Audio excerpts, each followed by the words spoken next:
Hello, friends. Welcome to the Career Guru Podcast. I am your host, Steve Yanovsky. What a glorious day it is to start your path on a new career. Doors are opening here at the Boston Career Institute even as we speak. And I'm here holding the key for you. So tune in, stay sharp, and enjoy yourself. This is going to be great. Hashtag Let's Career Up. Well, hello, my dear friends, conversationalists, thrill seekers, aspiring career gurus all across the fruited plain. It is I, your career guru, Steve Yanovsky, holding a key for you here at BCI, a newly accredited career trade and technical school here in Massachusetts. Well, I got a lot of great feedback from our last episode, but I got some interesting inquiries. Hey, Steve, guru, rather. We talk about all these wonderful positive things. Could we dip our toe into some negativity and talk about the things that get people fired? Funny you should ask. I'm glad to be here for you because yours truly had been fired before. Guess what? It happens. Okay? And people say it's not necessarily your fault. Well, yes, it's not necessarily your fault, but oftentimes it just is. Don't worry about it. It's a learning experience, okay? It is a teachable moment, as President Obama used to say. So let's talk about the things that can get you canned, okay? Always a difficult subject. It brings back all sorts of painful memories as to, who gets fired, and why, and you feel it's such a bad thing. And, it can be. Everything depends on who you work for and so on and so forth and who you are as a person. There are ways to get let go. And your job is to understand what can get you fired. Of course, each organization is different, but there are some steadfast rules as to why people could really lay it into you. Our next episode probably will be about how to deal with a firing because that could get in your way of new employment. It does happen. It happened to me. So I'm going to share my experience with you in a concise manner about getting fired or about being let go. Your goal, like in any organization, is to make sure that you leave on a good note. Even if they want to part company with you, it's okay. Leave on a good note. It's okay to lose a job. It's all right. There's always an opportunity for deep and profound change within you. I think I mentioned this before. Prisons are full of innocent people. No one in prison is guilty. Ask anyone in prison, they'll tell you, I didn't do it. And you know what? In some cases, it's true. Most of the time, guess what? You did it. I wasn't responsible. Well, look at yourselves with a critical but constructive gaze and you will be okay. Don't just say I didn't do it. Look at what happened. Check it out. And then say, what could I do for this not to happen again? Of course, understanding your employer. Last time we talked about what does the employer want. And technically being fired would represent all the things that the employer doesn't want. And if you're one or more of these things, chances are you're going to get canned. Okay? And again, it's all about how you terminate your employment. The most important thing before we discuss all the reasons to get fired is to leave on a good note and not to leave a bad taste in anybody's mouth, including yours, about what just happened. And that leads to something very interesting. It's an interesting condition, which is eligible for rehire. If you get fired and you're eligible for rehire, then I guess it's not a firing, it's an opportunity. If you are fired and you are ineligible for rehire, that brings you to a whole host of interesting things that we will discuss in the next podcast, how to overcome this. In the meantime, let's talk about what gets people fired. Once again, I compiled a bullet-pointed list of 10 most popular things that lead to termination of employment and a little music free of charge. Number 1, poor performance.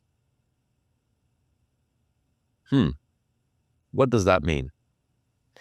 That means it's the failure, your failure to meet job expectations and consistently underperforming. That's what it means. Failing to meet job expectations and or consistently underperforming. Think about that for a second. Now, in order for you to know that you're failing your job expectations, you must also have a clear understanding of what the expectations are. So when you are hired somewhere, make sure you read your job description very carefully, because once your signature gets on that thing, you know what the expectations are. It's like having a speed limit sign along the road sign, that on the side of the road.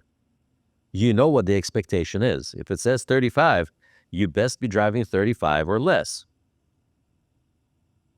So you understand what the expectation is. The expectation is not to go over 35 miles per hour. That is your expectation. So you blow that constantly and consistently. Guess what? At some point in time, after so many tickets, you will lose your driver's license. Yeah, you get fired.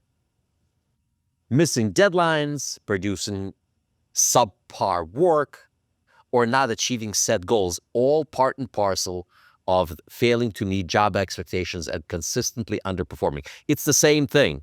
It's the same thing. Just understand what everything is and make sure that nothing is open to conjecture in the first place. You read your job description. You get feedback. Something happens, or you write it down. You receive counseling and coaching from your supervisors. Put it in your little notebook. And that little notebook is something quite important. Every employee, and I've said this on more than one occasion, you have to have a journal. Your journal is important for your personal growth, but also it acts in case of a wrongful termination. So everybody make sure buy yourself a nice little journal. They sell beautiful employment journals. Okay, it's like a diary. Okay, it's set up by dates and so on and so forth. Today they have apps for that on your smartphone. If you get completely and totally tired of writing things down on a piece of paper, which I personally like to do, I like the apps also.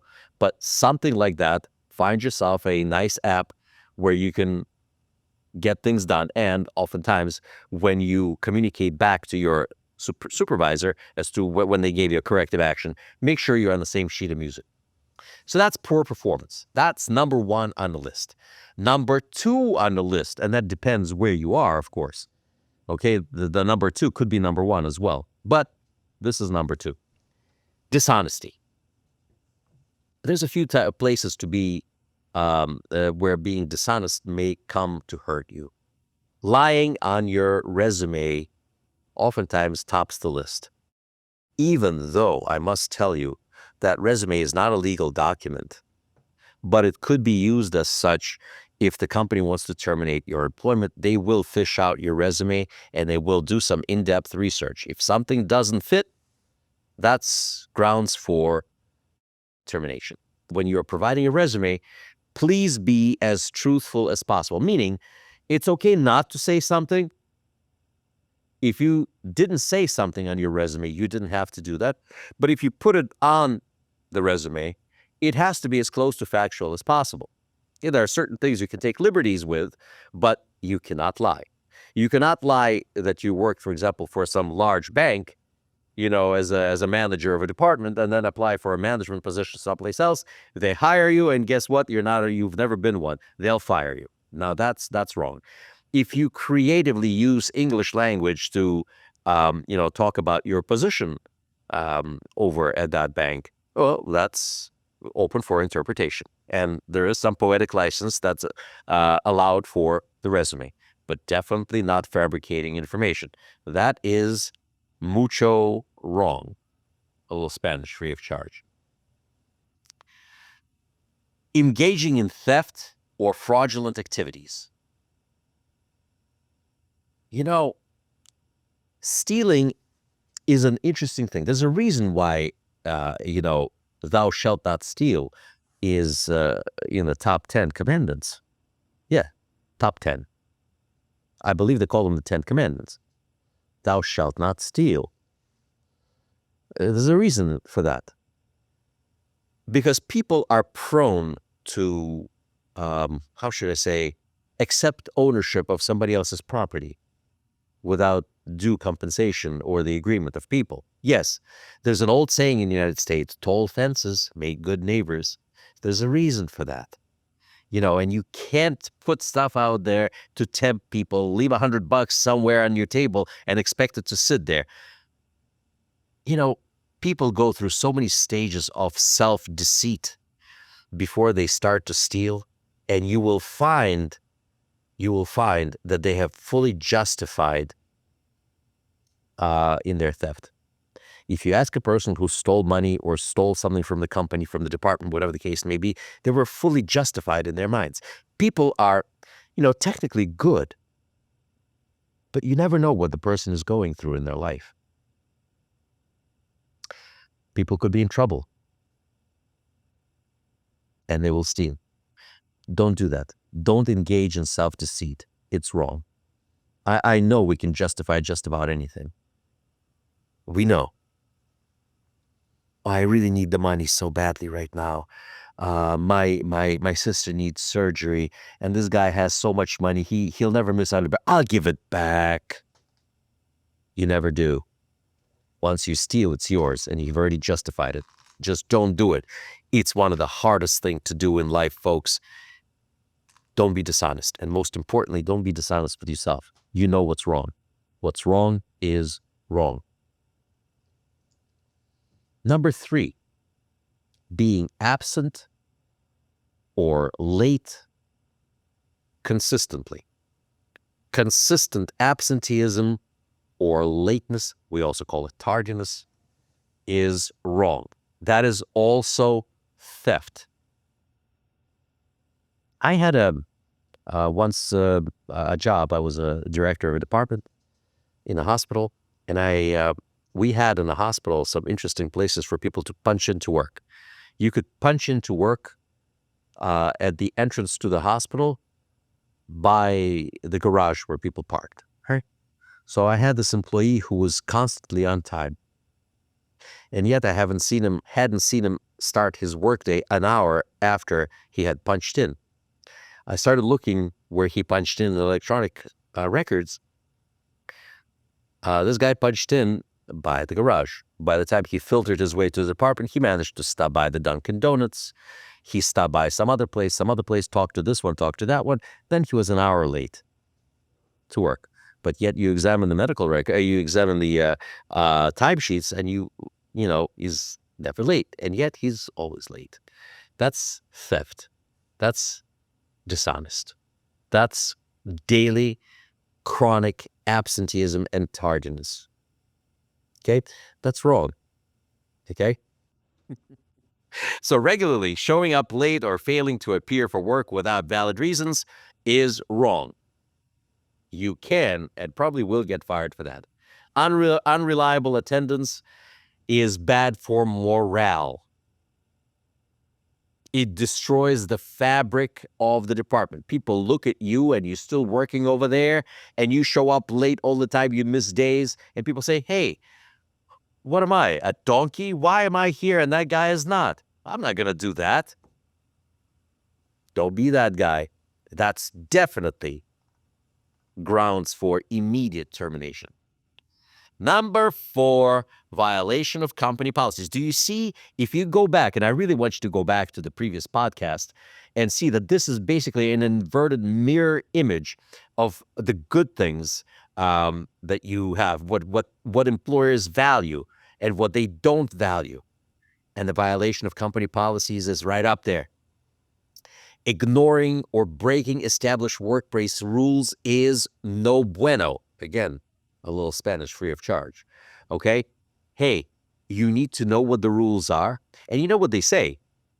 Ignorance of the law is not an excuse. If you don't see a speed limit sign on the street where you have houses, what is it, less than 15 feet apart, is called a densely settled district.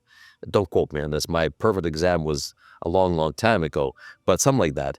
Even if there's no stop sign, if you're driving through a densely settled district, your speed limit is not more than 35 miles per hour. But there was no sign. Hey, hello there. No need for a sign. It's the law. And, if you violate these companies' policies, well, I didn't know. Well, guess what? You should have. Here, you remember when you got a job? We got a statement from you saying that you read and understood the policies of this place. Guess what? If you're signing this piece of paper, Guru suggests to you read the employee handbook. I promise you, it's a great bathroom read.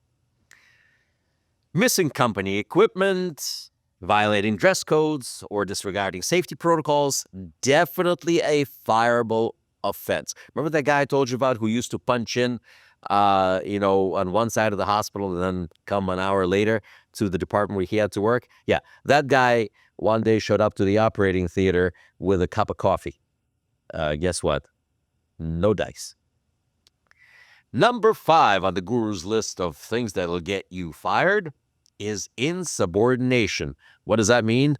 You didn't do what your boss asked you to do. Refusing to follow instructions from supervisors or managers is no good. That is insubordination. There needs to be hierarchy. You need to know who your manager is. You need to know, and your manager needs to know who reports to him or her. Displaying confrontational or disrespectful attitude towards authority is also no good. Remember, I told you in the previous episode, your job is to make your boss look great. Yes, by making them look bad, destroys the moral fabric and morale of the department. Just don't do it. It's wrong. It's plain old stupid. And coming to 21st century, next thing on the guru's list is harassment and discrimination. Hey, we'll have none of that. Now, what is harassment? What is discrimination? It's like quality. I'll know it when I see it. Engaging in behavior that creates hostile work environment is one of those things that falls into harassment, discrimination, and making inappropriate comments or actions based on race, gender, religion, and so on.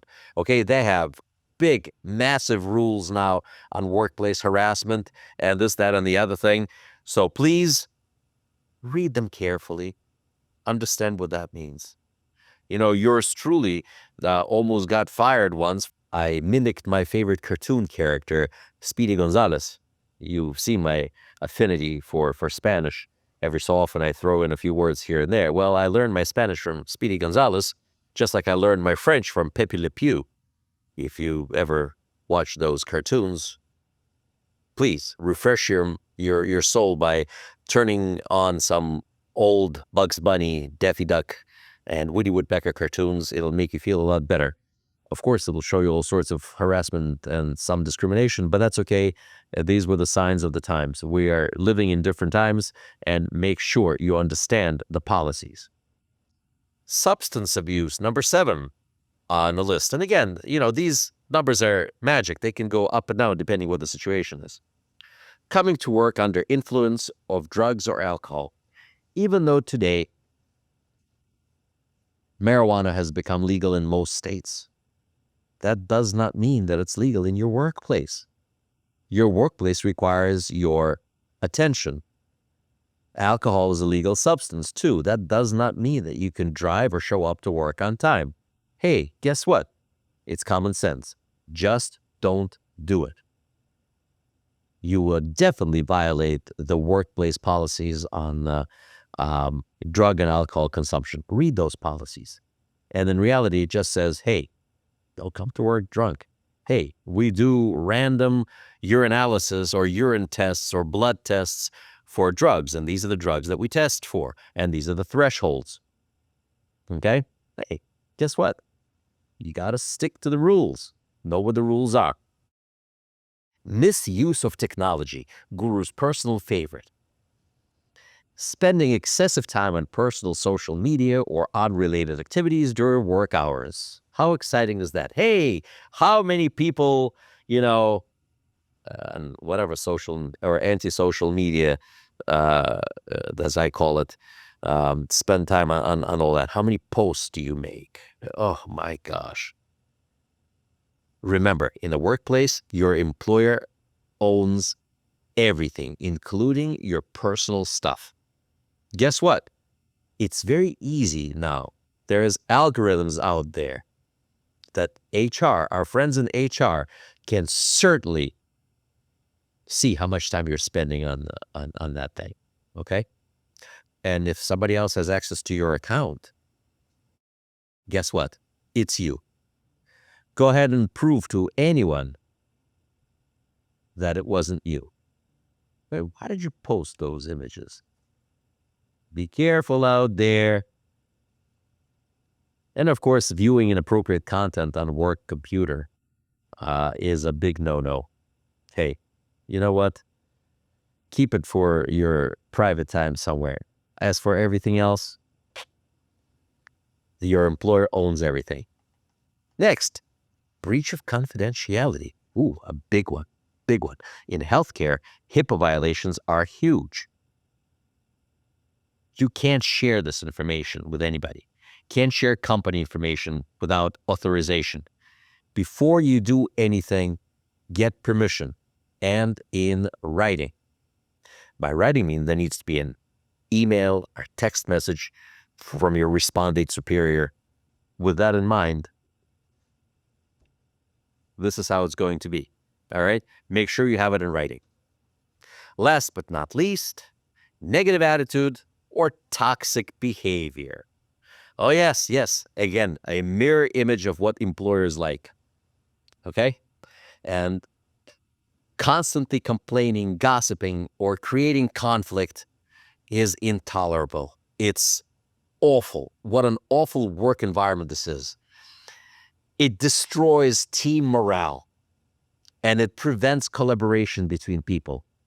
Friends, just don't do it. Avoid these pitfalls, and you will be safe. You heard it here first. Are there other reasons? Yes, but they're all pretty much offshoots of these 10 salient and easy to comprehend points. Please, friends, do the right thing and keep your job. And if you don't want to keep your job, leave on a positive note so you can either come back or at the very least get a positive reference. And on that note, I bid you adieu, a little French for you, free of charge. Compliments of Pepe Le Pew. And you shall succeed. You will not get fired. You can leave on your own terms, be happy, rehired someplace else, and boom, another podcast in a can. God bless you all. See you all soon. Success and blessings to everyone. Well, friends and aspiring career gurus, this was fun. Thank you for tuning in. I feel enlightened, I feel empowered, and I'm feeling grateful that we spend time with you. For more information about Boston Career Institute, please visit our website, bostoncareer.org. Boston Career Institute has 3 campuses located in Brookline, Massachusetts, Malden, Massachusetts, and Lowell, Massachusetts. Call our toll-free number 888-383-6058. For questions, comments, and/or information about our podcast, email me at thecareerguru@bostoncareer.org. The Career Guru podcast is available on Apple Podcasts, Spotify, our website, bostoncareer.org, or wherever you stream your podcast. Subscribe, stream, rate, and review our shows. Your rating and reviews help our show reach new audiences. Produced by PodPro Entertainment, The Career Guru lives within a network of podcasts located at podproentertainment.com. # The New Radio. Looking forward to seeing you soon. All the best to you. My name is Steve Yanovsky. I am the Career Guru. May God bless you. # Let's Career Up.